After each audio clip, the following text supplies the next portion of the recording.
ಸಭೆಯಲ್ಲಿ ಭಾಗವಹಿಸಿರ್ತಕ್ಕಂಥ ಬಾಗಲಕೋಟೆ ಜಿಲ್ಲೆಯ ಉಸ್ತುವಾರಿ ಸಚಿವರಾದಂಥ ಶ್ರೀ ತಿಮ್ಮಾಪುರ್ ಅವರ,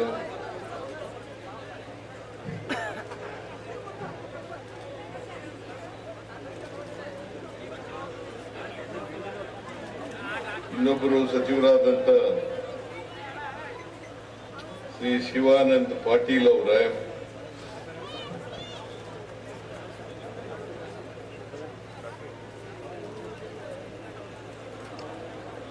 ಸಚಿವರಾದಂಥ ಶ್ರೀ ಬೈತಿ ಸುರೇಶ್ ಅವರ,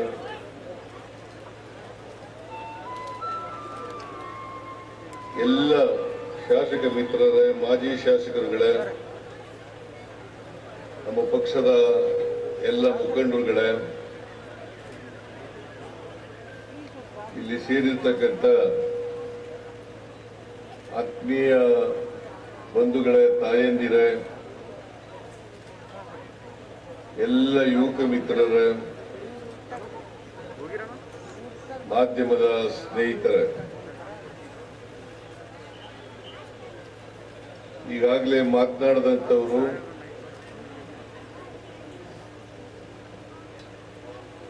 ಉಮೇಶ್ ಮೇಟಿಯವರಿಗೆ ಆಶೀರ್ವಾದ ಮಾಡಬೇಕು ಅಂತೇಳಿ ಮನವಿಯನ್ನ ಮಾಡಿದ್ದಾರೆ.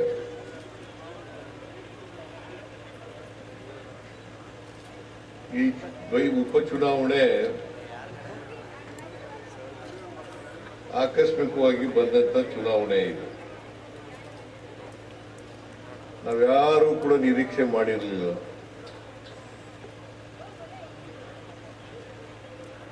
ಎಚ್.ವೈ. ಮೇಟಿಯವರು ನಿಧನರಾಗ್ತಾರೆ ಅಂತಕ್ಕಂಥದ್ದು ಯಾವ ಸೂಚನೆಗಳು ಇರಲಿಲ್ಲ, ಯಾವ ಚಿಹ್ನೆಗಳು ಇರಲಿಲ್ಲ. ಅವರು ಅಕಾಲಿಕ ಮರಣಕ್ಕೆ ತುತ್ತಾದರು.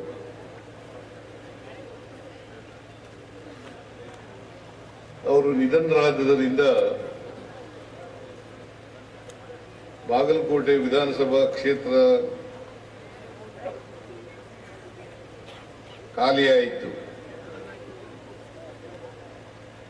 ಈ ಖಾಲಿಯಾದಂತ ಜಾಗವನ್ನ ಭರ್ತಿ ಮಾಡಲಿಕ್ಕೋಸ್ಕರ ಈ ಉಪಚುನಾವಣೆ ನಡೀತಾ ಇದೆ. ಇಲ್ಲದೆ ಹೋದರೆ ಕಾನೂನು ರೀತಿಯ 5 ವರ್ಷಕ್ಕೊಮ್ಮೆ ಚುನಾವಣೆ ನಡೀಬೇಕು. ಮಧ್ಯದಲ್ಲಿ ನಿಧನರಾದ್ರೆ ಆ ಜಾಗ ಹಾಗೆ ಖಾಲಿ ಬಿಡ್ಲಿಕ್ಕೆ ಸಾಧ್ಯ ಇಲ್ಲ. ಅದನ್ನು ಭರ್ತಿ ಮಾಡಲೇಬೇಕು. ಆದ್ದರಿಂದ ಈ ಉಪಚುನಾವಣೆ ನಡೀತಾ ಇದೆ. ಈ ಉಪಚುನಾವಣೆಯಲ್ಲಿ ಎಚ್.ವೈ. ಮೇಟಿಯವರ ಸ್ಥಾನವನ್ನು ಭರ್ತಿ ಮಾಡಲಿಕ್ಕೆ ಅವರ ಸ್ವಂತ ಮಗ ಉಮೇಶ್ ಮೇಟಿಯವರನ್ನ ನಾವು ಅಭ್ಯರ್ಥಿಯನ್ನಾಗಿ ಮಾಡಿದ್ದೇವೆ.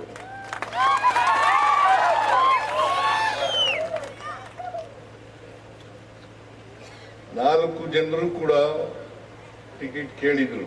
ನಮ್ಮಲ್ಲಿ ಯಾರಿಗಾರು ಕೊಡಿ, ನಾವೆಲ್ಲರೂ ಕೂಡ ಒಗ್ಗಟ್ಟಾಗಿ ಚುನಾವಣೆಯನ್ನ ಮಾಡ್ತೇವೆ ಅಂತಕ್ಕಂಥ ಮಾತುಗಳನ್ನ ಹೇಳಿದ್ರು. ಕಾಂಗ್ರೆಸ್ನ ಸಂಪ್ರದಾಯ ಮತ್ತು ಪದ್ಧತಿ, ಯಾರು ನಿಧನರಾಗ್ತಾರೆ ಅವ್ರ ಮನೆಯವರಿಗೆ ಕೊಡಬೇಕು ಅಂತಕ್ಕಂಥದ್ದು ಸಂಪ್ರದಾಯ ಮತ್ತು ಅದು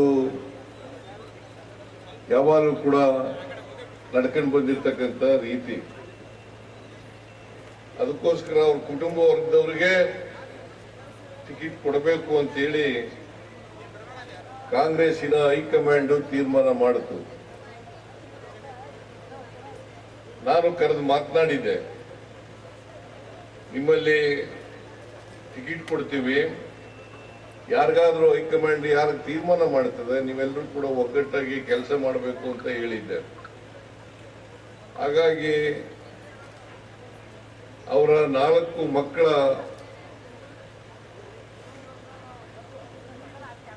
ಟಿಕೆಟ್ ಕೇಳಿದವರಲ್ಲಿ ಉಮೇಶ್ ಮೇಟಿ ಅವರನ್ನ ಅಭ್ಯರ್ಥಿಯನ್ನಾಗಿ ಕಾಂಗ್ರೆಸ್ಸಿನ ಹೈಕಮಾಂಡ್ ಮಾಡಿದೆ.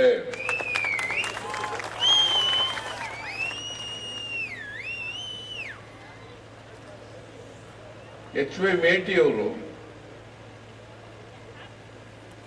5 ಬಾರಿ ಶಾಸಕರಾಗಿದ್ರು, ಒಮ್ಮೆ ಲೋಕಸಭಾ ಸದಸ್ಯರಾಗಿದ್ರು, ಮಂತ್ರಿನೂ ಕೂಡ ಆಗಿದ್ರು. ಅತ್ಯಂತ ನಿಷ್ಠಾವಂತ ಕಾಂಗ್ರೆಸ್ ಪಾರ್ಟಿಯ ಮನುಷ್ಯ. ನನಗೆ ಬಹಳ ಆಪ್ತರಾಗಿದ್ದಂಥವ್ರು.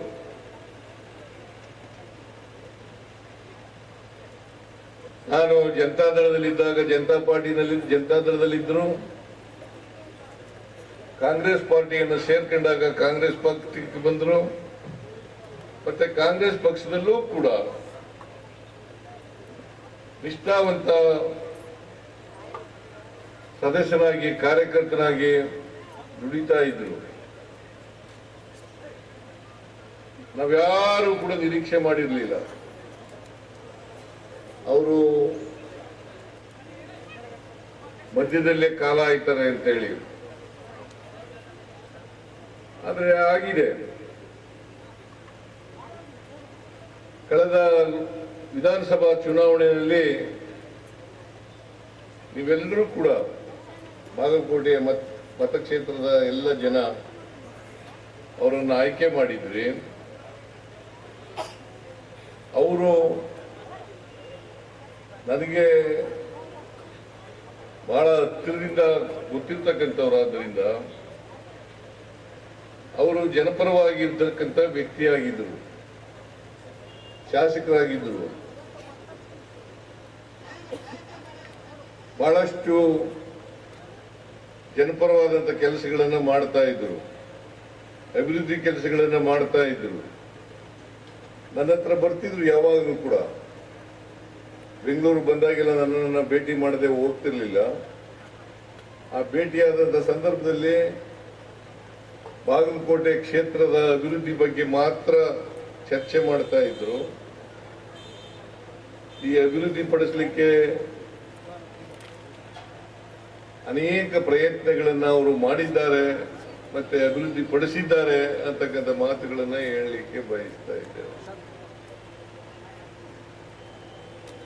ಸೊ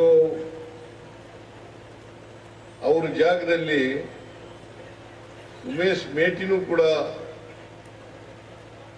ಅವರ ಹಾಕಿಕೊಟ್ಟಂತ ದಾರಿನಲ್ಲೇ ನಡೀತಾರೆ ಅಂತಕ್ಕಂಥ ವಿಶ್ವಾಸ, ನಂಬಿಕೆ ನನಗಿದೆ. ನೀವೆಲ್ಲರೂ ಕೂಡ ಉಮೇಶ್ ಮೇಟಿ ಅವರನ್ನ ಇನ್ನು 2 ವರ್ಷ ಅವಧಿ ಇದೆ. ಈ 2 ವರ್ಷದ ಅವಧಿಗೆ ಉಮೇಶ್ ಮೇಟಿ ಅವರನ್ನ ಆಶೀರ್ವಾದ ಮಾಡಿ ವಿಧಾನಸಭೆಗೆ ಕಳಿಸಿಕೊಡಬೇಕು ಅಂತೇಳಿ ನಿಮ್ಮಲ್ಲಿ ಅತ್ಯಂತ ಕಳಕಳಿಯಿಂದ ಪ್ರಾರ್ಥನೆಯನ್ನ ಮಾಡಲಿಕ್ಕೆ ಬಯಸ್ತಾ ಇದ್ದೇನೆ.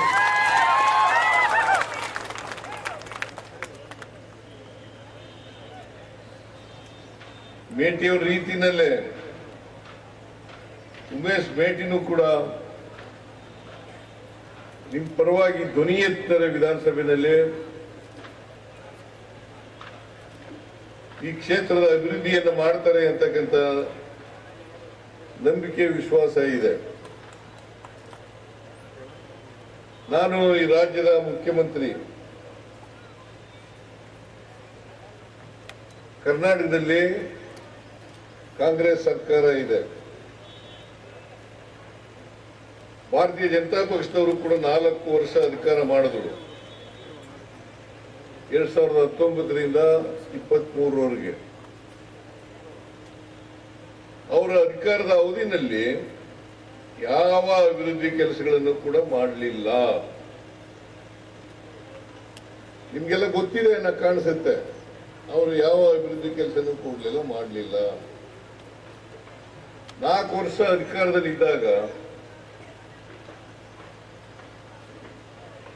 UKP ಮೂರನೇ ಹಂತ ಅದನ್ನು ಮಾಡ್ತಕ್ಕಂಥ ಪ್ರಯತ್ನವನ್ನ ಮಾಡಲಿಲ್ಲ. ಕೇಂದ್ರದಲ್ಲಿ ಅವರದೇ ಸರ್ಕಾರ, ರಾಜ್ಯದಲ್ಲೂ ಅವರದೇ ಸರ್ಕಾರ, ಎರಡೂ ಕಡೆ ಅವ್ರದೇ ಸರ್ಕಾರ ಇದ್ರೂ ಕೂಡ ನರೇಂದ್ರ ಮೋದಿ ಅವರು ಕೇಂದ್ರದ ಪ್ರಧಾನಮಂತ್ರಿ, ಇಲ್ಲಿ ಯಡಿಯೂರಪ್ಪನವರು ಬಸವರಾಜ ಬೊಮ್ಮಾಯಿ ಅವರು ಮುಖ್ಯಮಂತ್ರಿಗಳಾಗಿದ್ದರು. ಎರಡೆರಡು ವರ್ಷ ಮುಖ್ಯಮಂತ್ರಿಗಳಾಗಿದ್ದರು. ಅವ್ರು ಯಾರು ಕೂಡ ಪ್ರಯತ್ನ ಮಾಡಲಿಲ್ಲ. ಮೂರನೇ ಹಂತ ತೀರ್ಮಾನ ಆಗಿ 13 ವರ್ಷಗಳಾಗಿದೆ. 13 ವರ್ಷ, 13 ವರ್ಷದಿಂದ ಗೆಜೆಟ್ ನೋಟಿಫಿಕೇಶನ್ ಆಗಿಲ್ಲ. ಗೆಜೆಟ್ ನೋಟಿಫಿಕೇಶನ್ ಮಾಡಲಿಕ್ಕೆ ಯಾವುದೇ ತೊಡಕುಗಳಿಲ್ಲ, ಅಡಚಣೆಗಳಿಲ್ಲ. ಈ ಗೆಜೆಟ್ ನೋಟಿಫಿಕೇಶನ್ ಅನ್ನ ಮಾಡಲಿಲ್ಲ. ಜೊತೆಗೆ 4 ವರ್ಷ ಅಧಿಕಾರದಲ್ಲಿದ್ದಂಥ ಸಂದರ್ಭದಲ್ಲಿ ಭೂ ಪರಿಹಾರ ಕೊಡ್ತಕ್ಕಂಥ ಕೆಲಸವನ್ನ ಮಾಡಲಿಲ್ಲ. ಅವರು ಭೂಮಿ ಪರಿಹಾರ ಕೊಡಬಹುದಾಗಿತ್ತು ಕನಿಷ್ಠ ಪಕ್ಷ, ಅದನ್ನೂ ಕೂಡ ಮಾಡಲಿಲ್ಲ. ಕಡಿಮೆ ದುಡ್ಡನ್ನ ಪರಿಹಾರವಾಗಿ ಕೊಡ್ತೀವಿ ಅಂತೇಳಿ ಘೋಷಣೆ ಮಾಡಿದ್ರು. ಅದಕ್ಕೆ ಭೂಮಾಲೀಕರು ಒಪ್ಪಲಿಲ್ಲ. ನಾನು ಮುಖ್ಯಮಂತ್ರಿಯಾಗಿ ರೈತ ಸಂಘಟನೆಗಳನ್ನ, ಶಾಸಕರನ್ನ, ಮಾಜಿ ಶಾಸಕರನ್ನ ಕರೆದೆ. 2 ಮೀಟಿಂಗ್ಗಳನ್ನು ಮಾಡಿದೆ. 2 ಮೀಟಿಂಗ್ಗಳನ್ನು ಮಾಡಿ ಭೂಮಿ ಪರಿಹಾರ ಕೊಡ್ತಕ್ಕಂಥ ಕೆಲಸವನ್ನ ತೀರ್ಮಾನ ಮಾಡತಕ್ಕಂಥ ಪ್ರಯತ್ನವನ್ನ ಮಾಡಿದೆ. 1 ಎಕರೆ ನೀರಾವರಿ ಜಮೀನಿಗೆ 40 ಲಕ್ಷ, ಕುಸ್ಕಿ ಜಮೀನಿಗೆ ಅಂದ್ರೆ ಒಣ ಬೇಸಾಯ ಜಮೀನಿಗೆ 30 ಲಕ್ಷ ರೂಪಾಯಿಗಳನ್ನ ಒಂದೇ ಹಂತದಲ್ಲಿ ಒಪ್ಪಂದದ ರೀತಿಯಲ್ಲಿ ಪರಿಹಾರವನ್ನು ಕೊಡ್ತಕ್ಕಂಥ ಕೆಲಸವನ್ನು ಮಾಡಿದೆ. ರೈತರು ಕೂಡ ಒಪ್ಪಿಕೊಂಡ್ರು, ಶಾಸಕರು ಕೂಡ ಒಪ್ಪಿಕೊಂಡ್ರು. ಈಗಾಗಲೇ ಪ್ರಾರಂಭ ಮಾಡಿದ್ದೀವಿ ಅದನ್ನು. ರೈತರಿಗೆ ಪರಿಹಾರ ಕೊಡಲಿಕ್ಕೆ ಕೆಲಸ ಪ್ರಾರಂಭ ಮಾಡಿದ್ದೀವಿ. ಇನ್ನು 2-3 ವರ್ಷಗಳಲ್ಲಿ ಎಲ್ಲ ರೈತರಿಗೆ ಪರಿಹಾರವನ್ನು ಕೊಟ್ಟು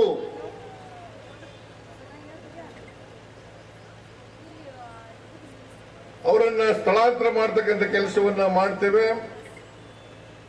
ಜೊತೆಗೆ ಕಾಲುವೆ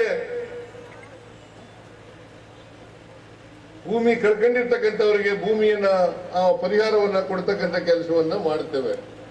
ಆದರೆ ಆಲ್ಮಟ್ಟಿ ಡ್ಯಾಮ್ನ ಎತ್ತರ ಆಗ್ಬೇಕಾದ್ರೆ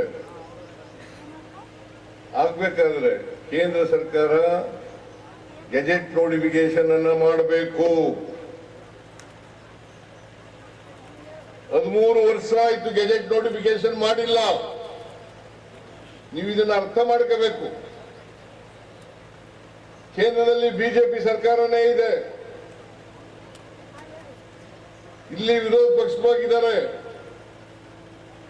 ನಾವು ಅನೇಕ ಸಾರಿ, ನಾನು DK ಶಿವಕುಮಾರ್, ನಮ್ಮ ಉಪಮುಖ್ಯಮಂತ್ರಿಗಳು, ನೀರಾವರಿ ಮಂತ್ರಿ, ಅವರು ಹೋಗಿ ಪ್ರಧಾನಮಂತ್ರಿಗಳನ್ನ, ನೀರಾವರಿ ಮಂತ್ರಿಗಳನ್ನ ಭೇಟಿ ಮಾಡಿ ಅನೇಕ ಸಾರಿ ಹೋಗರದು ನಾವು ಗೆಜೆಟ್ ನೋಟಿಫಿಕೇಶನ್ ಮಾಡ್ರಿ, ಗೆಜೆಟ್ ನೋಟಿಫಿಕೇಶನ್ ಮಾಡ್ರಿ ಅಂತೇಳಿ ಇವತ್ತಿನವರೆಗೆ ಮಾಡಿಲ್ಲ. ನೀವು ಇದನ್ನ ಅರ್ಥ ಮಾಡ್ಕೋಬೇಕಾಗ್ತದೆ. ಗೆಜೆಟ್ ನೋಟಿಫಿಕೇಶನ್ ಆಗದೇನೆ ಡ್ಯಾಮ್ನ ಎತ್ತರ ಮಾಡಲಿಕ್ಕೆ ಸಾಧ್ಯ ಇಲ್ಲ. ಅದಕ್ಕೋಸ್ಕರವಾಗಿ ನಾವು ಅನೇಕ ಸಾರಿ ಮನವಿ ಮಾಡಿದ್ರು ಕೂಡ ಇಲ್ಲಿವರೆಗೆ ಮಾಡಿಲ್ಲ. ನೀವು ದಯಮಾಡಿ ಅರ್ಥ ಮಾಡ್ಕೋಬೇಕಾಗ್ತದೆ. ಬಿಜೆಪಿಯವರು ಏನ್ ಹೇಳ್ತಾರೆ ಗೊತ್ತಿಲ್ಲ, ಇದ್ರ ಬಗ್ಗೆ ಸುಳ್ಳು ಹೇಳ್ತಾರೆ, ಅಪಪ್ರಚಾರ ಮಾಡ್ತಾರೆ. ಗೆಜೆಟ್ ನೋಟಿಫಿಕೇಶನ್ ಮಾಡಲಿಕ್ಕೆ ಯಾವುದೇ ಅಡಚಣೆಗಳಿಲ್ಲ, ಯಾವುದೇ ತೊಂದರೆಗಳಿಲ್ಲ. ಇದನ್ನ ತಾವೆಲ್ಲರೂ ಕೂಡ ಅರ್ಥ ಮಾಡ್ಕೊತೀರಿ ಅಂತಕ್ಕಂಥದ್ದು ನನ್ನ ಭಾವನೆ. ನಾನು ಈಗಲೂ ಕೂಡ ಒತ್ತಾಯ ಮಾಡ್ತೇನೆ, ಗೆಜೆಟ್ ನೋಟಿಫಿಕೇಶನ್ ಅನ್ನ ಮಾಡಿದ ಕೂಡಲೇ ಅಣೆಕಟ್ಟಿನ ಎತ್ತರವನ್ನ ಮಾಡತಕ್ಕಂಥ ಕೆಲಸವನ್ನ ನಾವು ಮಾಡುತ್ತೇವೆ. ಈ ಭಾಗದ ಜಮೀನುಗಳಿಗೆ ನೀರು ಕೊಡ್ತಕ್ಕಂಥ ಕೆಲಸವನ್ನ ಮಾಡ್ತೇವೆ. ಇದನ್ನ ಅವರು ಮಾಡಿಲ್ಲ. 4 ವರ್ಷ ಅಧಿಕಾರದಲ್ಲಿದ್ದಾಗಲೂ ಮಾಡಿಲ್ಲ, ನಾವು ಅಧಿಕಾರಕ್ಕೆ ಬಂದಾಗಲೂ ಕೂಡ ಮಾಡಲಿಲ್ಲ, ಮುಂದೆನೆ ಮಾಡ್ತಾರೆ ಅಂತಕ್ಕಂಥ ನಂಬಿಕೆ ಇಲ್ಲ. ಅದಕ್ಕೋಸ್ಕರ ತಕ್ಕ ಪಾಠವನ್ನು ಕಲಿಸ್ಬೇಕು ಅನ್ನೋದಾದ್ರೆ, ಅವರಿಗೆ ಸರಿಯಾದ ರೀತಿಯಲ್ಲಿ ಬುದ್ಧಿ ಕಲಿಸ್ಬೇಕು ಅನ್ನೋದಾದ್ರೆ, ಈ ಚುನಾವಣೆಯಲ್ಲಿ ಚರಂತಿ ಮಠ್ ಭಾರತೀಯ ಜನತಾ ಪಕ್ಷದ ಅಭ್ಯರ್ಥಿ. ಎಂತ ಮಟ್ಟ, ಎಂತ ಚರಂತಿ ಮಟ್ಟವನು, ಈರಣ್ಣ ಚರಂತಿ ಮಠ್, ಈರಣ್ಣ ಚರಂತಿ ಮಠ್. ಅವ್ರಿಗೆ ಕೇಳಿ, ಯಾಕೆ ಗೆಜೆಟ್ ನೋಟಿಫಿಕೇಶನ್ ಇವತ್ತವರೆಗೆ ಮಾಡಿಲ್ಲ? ಗೆಜೆಟ್ ನೋಟಿಫಿಕೇಶನ್ ಮಾಡಿ ನಮ್ಮ ಊರಿಗೆ ವೋಟ್ ಕೇಳಕ್ ಬರ್ರಿ ಅಂತ ಹೇಳ್ತಕ್ಕಂಥ ಕೆಲಸವನ್ನ ನೀವೆಲ್ಲರೂ ಕೂಡ ಮಾಡಬೇಕು ಅಂತಕ್ಕಂಥದ್ದು ನನ್ನ ಅತ್ಯಂತ ಕಳಕಳಿಯ ಮನವಿ ಅಂತಕ್ಕಂಥ ಮಾತುಗಳನ್ನು ನಿಮಗೆ ಹೇಳಲಿಕ್ಕೆ ಬಯಸ್ತಾ ಇದ್ದಾರೆ. ಅಭಿವೃದ್ಧಿ ಮಾಡಲಿಲ್ಲ, ಅಭಿವೃದ್ಧಿ ಮಾಡಲಿಲ್ಲ. ಯಡಿಯೂರಪ್ಪನವರು ಮಾಡಲಿಲ್ಲ, ಬಸವರಾಜ ಬೊಮ್ಮಾಯಿ ಅವರು ಮಾಡಲಿಲ್ಲ. ಬರೀ ಲೂಟಿ ಹೊಡಿತಕ್ಕಂಥ ಕೆಲಸವನ್ನ ಮಾಡಿದ್ರು, ಬರೀ ಲೂಟಿ ಹೊಡಿತಕ್ಕಂಥದ್ದು. ನಾನು ಎಲ್ಲ ವಿಚಾರಗಳನ್ನು ಕೂಡ ಹೇಳಕ್ ಹೋಗಲ್ಲ. ಇವತ್ತು ನಾನು ಹಣಕಾಸಿನ ಮಂತ್ರಿಯಾಗಿ, ಉಪಮುಖ್ಯಮಂತ್ರಿಯಾಗಿ, ಮುಖ್ಯಮಂತ್ರಿಯಾಗಿ ಹೇಳಿದ್ದೆ. ಎಚ್ ಮೇಟಿಯವರು ಯಾವಾಗಲೂ ಕೂಡ ನಾನು ಭೇಟಿಯಾದಾಗ ಬಾಗಲಕೋಟೆಗೆ ಒಂದು ಮೆಡಿಕಲ್ ಕಾಲೇಜ್ ಬೇಕು, ಬಾಗಲಕೋಟೆಗೆ ಒಂದು ಮೆಡಿಕಲ್ ಕಾಲೇಜ್ ಬೇಕು, ಒಂದು ಆಸ್ಪತ್ರೆ ಆಗಬೇಕು ಅಂತಕ್ಕಂಥ ಮಾತುಗಳನ್ನ ಒತ್ತಾಯ ಪೂರ್ವಕವಾಗಿ ಹೇಳ್ತಾ ಇದ್ರು. ನಾನು ಘೋಷಣೆ ಮಾಡಿದ್ದೆ, 16-17ರಲ್ಲಿ ಘೋಷಣೆ ಮಾಡಿದ್ದೆ. ಆದ್ರೆ ಕಾರಣಾಂತರದಿಂದ ಮಾಡ್ಲಿಕ್ಕೆ ಆಗ್ಲಿಲ್ಲ. ಆದ್ರೆ ಈ ಸಾರಿ, ಅಂದ್ರೆ ಕಳೆದ ವರ್ಷ ನಾನು ಬಜೆಟ್ ಮಂಡಿಸಕ್ಕಿಂತ ಮುಂಚಿತವಾಗಿ ಮೇಟಿಯವರು ಹೇಳಿದ್ರು, ಮೆಡಿಕಲ್ ಕಾಲೇಜನ್ನ ಮಾಡಲೇಬೇಕು ಈ ಸಾರಿ ಅಂತ ಹೇಳಿದ್ರು. ನಾನು ಆಯ್ತಪ್ಪ ಅಂತ ಹೇಳಿ ಮೇಟಿಯವರಿಗೆ ನಿಧಾನ ಆಗಿದ್ರು, ಕಷ್ಟದಲ್ಲಿ ಸಿಕ್ಕಾಕೊಂಡಿದ್ರು.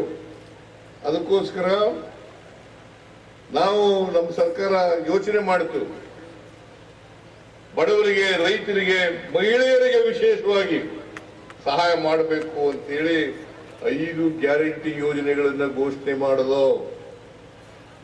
ಗ್ಯಾರಂಟಿ ಯೋಜನೆಗಳು ಯಾರ್ಯಾರು? ಗ್ಯಾರಂಟಿ ಬಸ್ನಲ್ಲಿ ಶಕ್ತಿ ಯೋಜನೆ, ಯಾರ್ಯಾರು ಹೆಣ್ಮಕ್ಳು ಫ್ರೀಯಾಗಿ ತಿರುಗಾಡ್ತಾ ಇದ್ದೀರಲ್ವಾ?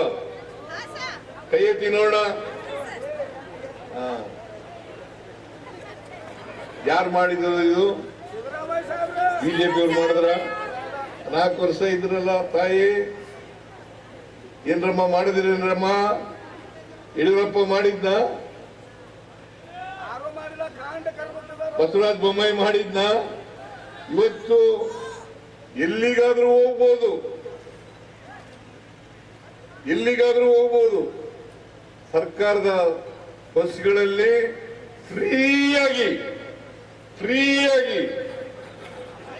7 ಕೋಟಿ ಜನ ಇದ್ದಾರೆ ಕರ್ನಾಟಕದಲ್ಲಿ. 7 ಕೋಟಿ ಜನ, 3.5 ಕೋಟಿ ಮಹಿಳೆಯರಿದ್ದಾರೆ, ಹೆಣ್ಮಕ್ಳಿದ್ದಾರೆ, ವಿದ್ಯಾರ್ಥಿನಿಯರಿದ್ದಾರೆ. ಅವರೆಲ್ಲರಿಗೂ ಕೂಡ ಫ್ರೀಯಾಗಿ ಸರ್ಕಾರಿ ಬಸ್ನಲ್ಲಿ ಯಾಕಂತಂದ್ರೆ ನಮ್ಮ ಉದ್ದೇಶ ಮಹಿಳೆಯರಿಗೆ ಆರ್ಥಿಕವಾಗಿ ಸಾಮಾಜಿಕವಾಗಿ ಶಕ್ತಿ ತುಂಬಬೇಕು, ಅವರು ಸ್ವಾವಲಂಬಿಗಳಾಗಬೇಕು. ಅದಕ್ಕೋಸ್ಕರ ಶಕ್ತಿ ಯೋಜನೆಯನ್ನು ಜಾರಿಗೆ ತಗೊಬಂದು ನಾವು ಅಧಿಕಾರಕ್ಕೆ ಬಂದ ನಾವು ಮೇ 20, 1923 ನಾವು ಅಧಿಕಾರಕ್ಕೆ ಬಂದವು.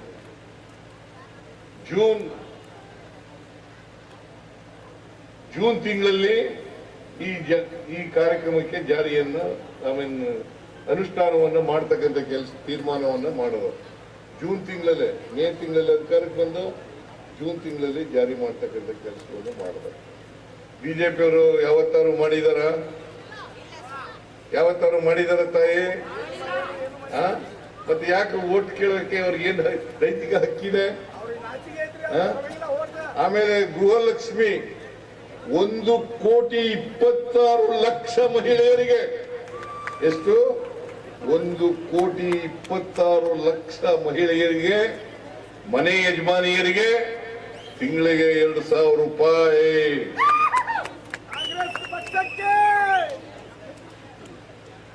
ಬಿಜೆಪಿಯವರು ಯಾವತ್ತಾರು ಮಾಡಿದಾರ ತಾಯಿ? ನೀವು ಹೇಳಿ. ಮತ್ತೆ ಹೆಂಗೆ ಓಟ್ ಕೇಳ್ತಾರೆ ಅವರು? ಶರಣ್ ಮಠ್ ಪರಹ ಹೆಂಗೆ ಓಟ್ ಕೇಳಕ್ಕೆ ಅವ್ರಿಗೆ ನೈತಿಕವಾದಂತಹ ಶಕ್ತಿ ಇದೆ, ನೈತಿಕವಾದಂತಹ ಅಧಿಕಾರ ಇದೆ. ನಿಮ್ಗೆಲ್ಲ ಮೋಸ ಮಾಡಿ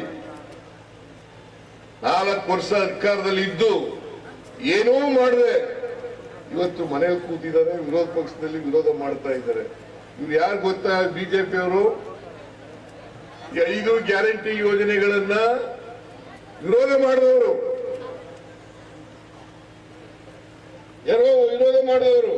ಅಭಿವೃದ್ಧಿ ಕೆಲಸಗಳೆಲ್ಲ ನಿಂತು ಹೋಗ್ಬಿಡ್ತವೆ. ಗ್ಯಾರಂಟಿ ಯೋಜನೆಗಳನ್ನ ಮಾಡಬೇಡಿ. ಗ್ಯಾರಂಟಿ ಯೋಜನೆಗಳಿಗೆ ನಾವು ಖರ್ಚು ಮಾಡ್ತಾ ಇರ್ತಕ್ಕಂಥ ಹಣ ಎಷ್ಟು ಗೊತ್ತಾ? 52,000 ಕೋಟಿ. ಒಂದು ವರ್ಷಕ್ಕೆ 52,000 ಕೋಟಿ. ಇದನ್ನ ಮಾಡಿದ್ರೆ ಖಜಾನೆ ಖಾಲಿ ಆಗ್ಬಿಡ್ತದೆ. ಸಿದ್ದರಾಮಯ್ಯನವರಿಗೆ ಬುದ್ಧಿ ಇಲ್ಲ, ಕಾಂಗ್ರೆಸ್ ಸರ್ಕಾರಕ್ಕೆ ಬುದ್ಧಿ ಇಲ್ಲ ಅಂತ ಹೇಳಿ ಟೀಕೆಗಳನ್ನು ಮಾಡಿದ್ರು, ನಮ್ಮ ಮೇಲೆ ಅಪಪ್ರಚಾರವನ್ನು ಮಾಡಿದ್ರು. ಪಾರ್ಲಿಮೆಂಟ್ ಎಲೆಕ್ಷನ್ ಆದ ತಕ್ಷಣ ನಿಲ್ಲಿಸ್ಬಿಡ್ತಾರೆ. ಪಾರ್ಲಿಮೆಂಟ್ ಎಲೆಕ್ಷನ್ ಆಗಿ 2 ವರ್ಷ ನಿಲ್ಲಿಸಿದೀವ. 3ನೇ ವರ್ಷ ಕುಂತ ಬಂದಿದೆ. 4ನೇ ವರ್ಷಕ್ಕೆ ಕಾಲಿಡ್ತಾ ಇದ್ದೀವಿ, ನಿಲ್ಲಿಸಿಲ್ಲ. ಇಲ್ಲಿವರೆಗೆ ನಾವು ಖರ್ಚು ಮಾಡಿರ್ತಕ್ಕಂಥ ಹಣ ಸುಮಾರು 1,40,000 ಕೋಟಿ. 1,40,000 ಕೋಟಿ ಗ್ಯಾರಂಟಿ ಯೋಜನೆಗಳಿಗೆ ನಾವು ಖರ್ಚು ಮಾಡಿರ್ತಕ್ಕಂಥ ಹಣ 1,40,000 ಕೋಟಿ. 40,000 ಕೋಟಿ ನಾವು ಖರ್ಚು ಮಾಡಿದೀವಿ. ಯಾಕೆ ಮಾಡಿದೀವಿ ಅಂತಂದ್ರೆ ಕೊಂಡ್ಕೊಳ್ತಕ್ಕಂಥ ಶಕ್ತಿ ಜಾಸ್ತಿ ಆಗ್ಬೇಕು ಹೆಣ್ಮಕ್ಳಿಗೆ. ಅದಕ್ಕೆ ನಾವು ಯೂನಿವರ್ಸಲ್ ಬೇಸಿಕ್ ಇನ್ಕಮ್ ಅನ್ನೋ ಥಿಯರಿನಲ್ಲಿ 2 ತತ್ವಗಳಿದ್ದಾವೆ. ಒಂದು ಆರ್ಥಿಕ ತತ್ವ, ಇನ್ನೊಂದು ಸಪ್ಲೈ ಮತ್ತು ಡಿಮ್ಯಾಂಡ್.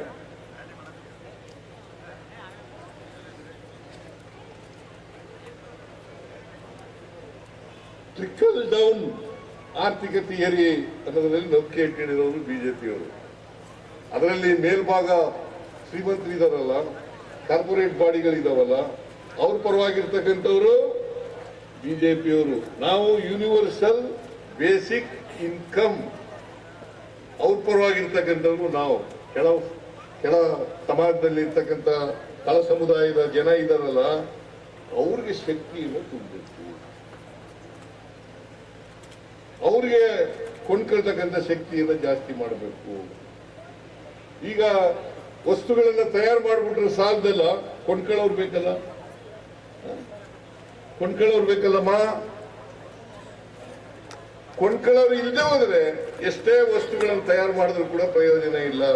ಅದಕ್ಕೋಸ್ಕರ ಶಕ್ತಿ ಯೋಜನೆಯನ್ನು ಮಾಡೋದು. ಆಮೇಲೆ ಗೃಹ ಯೋಜನೆ, ಆಮೇಲೆ ಎಂಥದ್ದು ವಿದ್ಯುತ್ ಯೋಜನೆ ಅದನ್ನ ಮಾಡಿದ್ರು. 200 ಯೂನಿಟ್ ವರೆಗೆ ಫ್ರೀ ಕರೆಂಟ್. ನೀವಿಲ್ಲ ಎಷ್ಟು ಜನ ಕಟ್ತಾ ಇದ್ರಿ? ಕರೆಂಟ್ ಕಟ್ತಾ ಇರೋರು, ಕರೆಂಟ್ ತಿಂಗಳು ಕಟ್ತಾ ಇರೋರು ಯಾರು ಕಟ್ತಾ ಇಲ್ಲ. ಕಟ್ತಾ ಇದ್ದೀರಾ ನೀವು? ಏನ್ರಪ್ಪ ಕರೆಂಟ್ ಪ್ರತಿ ತಿಂಗಳು ಕಟ್ತಾ ಇದ್ದೀರಾ? ಕಟ್ತಾ ಇಲ್ಲ. ಅದನ್ನ ಫ್ರೀ ಮಾಡೋದು.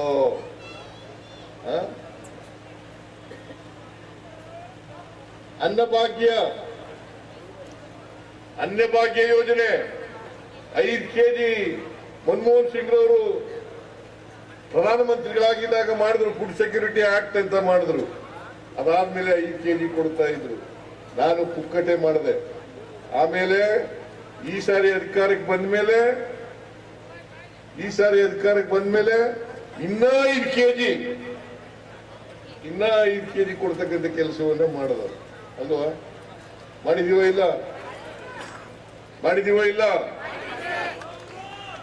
ಮಾಡಿದೀವಿ. ಆಮೇಲೆ ನಿರುದ್ಯೋಗಿ ಯುವಕರಿಗೆ ಇವತ್ತು ನಿರುದ್ಯೋಗ ಬಹಳ ದೊಡ್ಡ ಸಮಸ್ಯೆ ಆಗಿದೆ.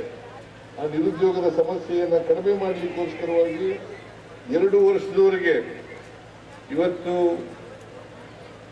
ಯುವ ನಿಧಿ ಕಾರ್ಯಕ್ರಮದ ಮೂಲಕ ಅನೇಕ ನಿರುದ್ಯೋಗಿ ಯುವಕರಿಗೆ ಸಹಾಯ ಮಾಡತಕ್ಕಂಥ ಕೆಲಸವನ್ನ ಮಾಡ್ತಾ ಇದ್ದೀವಿ.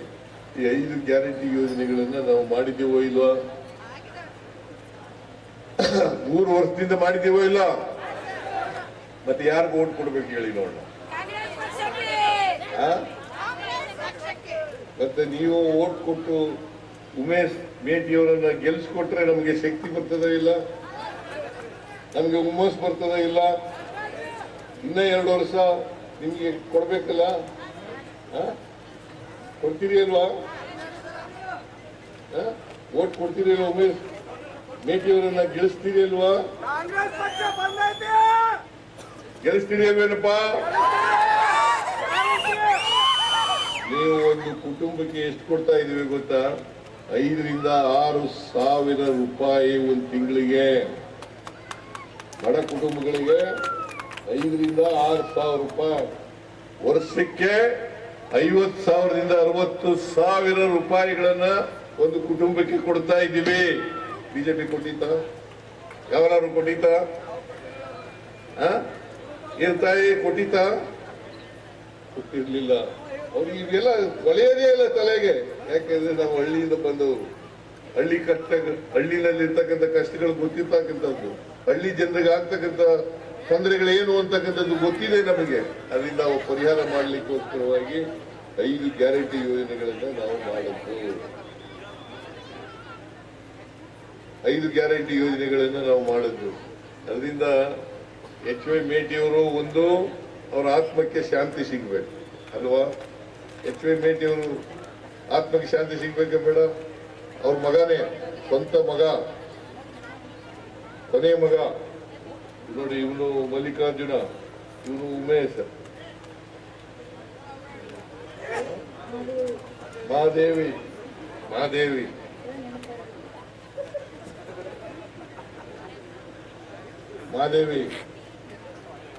ಇನ್ನೊಬ್ರು ನಮ್ಮ ಬಾಯಕ್ಕ. ಅವರೆಲ್ಲ ಹೊರಗಡೆ ಹೋಗಿದ್ದಾರೆ. ನನ್ನ ಮಗನ ಜೊತೆ ಹೋಗಿದ್ದಾರೆ, ಐಹೊಳೆ ಭಾಗಕ್ಕೆ ಹೋಗಿದ್ದಾರೆ. ಸೊ ಅದರಿಂದ ನಾನು ಹೆಚ್ಚು ಮಾತಾಡ್ಲಿಕ್ಕೆ ಹೋಗಲ್ಲ. ಮಾತಾಡೋದಕ್ಕೆ ಬೇಕಾದಷ್ಟು ವಿಚಾರಗಳಿದ್ದಾವೆ. ಅವೆಲ್ಲ ನಿಮ್ಗೆ ಜಾಸ್ತಿ ಆಗ್ತವೆ, ಕನ್ಫ್ಯೂಸ್ ಆಗುತ್ತೆ. ದಯಮಾಡಿ ಇವೆಲ್ಲ ಯೋಜನೆಗಳು ಮುಂದುವರಿಬೇಕಾದ್ರೆ, ಇವನ್ನೆಲ್ಲ ಮುಂದುವರಿಸ್ತಕ್ಕಂಥ ಕೆಲಸ ಆಗ್ಬೇಕಾದ್ರೆ, ಮೇಟಿಯವರು ಬಿಟ್ಟಿರ್ತಕ್ಕಂಥ ಕೆಲಸಗಳು ಮುಂದುವರಿಸಬೇಕಾದ್ರೆ, ನಮ್ದೇ ಸರ್ಕಾರ ಇರೋದು ಕೇಂದ್ರ ರಾಜ್ಯದಲ್ಲಿ. ಯಾರ ಸರ್ಕಾರ ಇದೆ? ಕಾಂಗ್ರೆಸ್ ಸರ್ಕಾರ, ನನ್ನ ಸರ್ಕಾರ.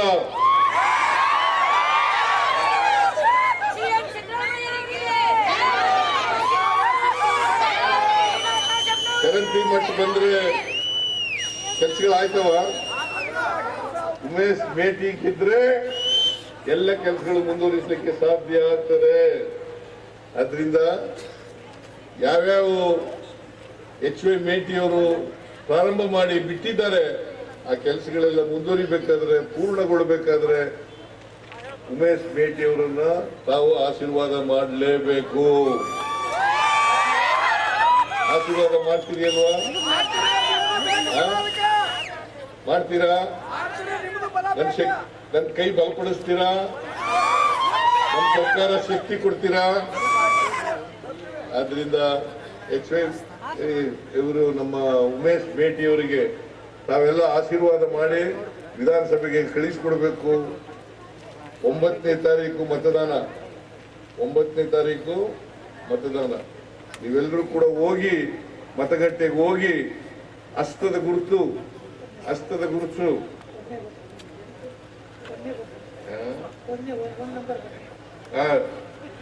ನಂಬರ್ 1 ಒಂದು ಗೊತ್ತಾಯ್ತಲ್ಲ. ಮತ್ತೆ ಬ್ಯಾಲೆಟ್ ಪೇಪರ್ ನಲ್ಲಿ ನಂಬರ್ 1 ಹಸ್ತ ಮತ್ತೆ ಉಮೇಶ್ ಮೇಟಿ ಅವರಿಗೆ ಆಶೀರ್ವಾದ ಮಾಡಬೇಕು ಅಂತೇಳಿ ನಿಮ್ಮೆಲ್ಲರಲ್ಲಿ ಅತ್ಯಂತ ವಿನಯಪೂರ್ವಕವಾಗಿ ಪ್ರಾರ್ಥನೆಯನ್ನು ಮಾಡಿ ನನ್ನ ಮಾತುಗಳನ್ನು ಮುಗಿಸ್ತೇನೆ. ಜೈ ಹಿಂದ್, ಜೈ ಕರ್ನಾಟಕ.